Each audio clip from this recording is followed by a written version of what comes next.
Assalomu alaykum qadrdonlar. Xudo xolasa biz 1 yil davomida planlashtirilgan sinfdoshlar yig'ini, ya'ni dam olish maskaniga kelib 3 kun mobaynida maza qilib, xordiq qilib dam oldik. O'rtoqlar bilan yig'ib olish o'zicha bo'lmadi bularni. Mana ko'rganlaringdek.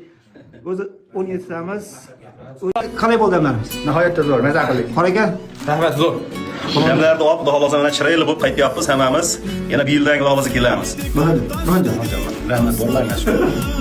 Bayjon. Juda zo'r maza qildim oldik. Bugun 35 yoshli o'rtog'imiz. Buni xudo xolasa o'z zaliga kelganda kelish nasib qilsin. Sherxon? Zo'r hammasi, zo'r. O'ta zo'r, toshkent tomon. Maza qildik va Jaloliddinxon yaxshi xizmat ko'rsatdi bizga. Maza qilib olgani ancha xizmatlari sizni rozi qo'yasiz. Muhriddinjon? Sizlar ham rozi qo'yasiz, o'ta a'lo darajada. Gaplar 100. Muhriddin? Oqibatlar cho'tki bo'ldi hammasi. Hamidullojon? Xudo xolasa yildan umraga 10 kishi boramiz. Xudo xolasa umraga boramiz. Inshaalloh juda ham maza qilgan oldi. Birga hajlarga umraga borish nasib qilsin do'stlar. Hajjon? Zo'r bo'ldi. Xudo xolasa mana shunaqangi sinfdoshlar bilan yig'ilib yangi yilga umralarga borish nasib qilsin. Sinfdoshlar uchun nasib qilsin. Mana shunaqa oqibatlar chiqdan yo'qolmasin. Sog' bo'linglar, salomat. Basini. Bu basini bo'ladi. Bas. Yig'ilishda o'zingizga ko'ra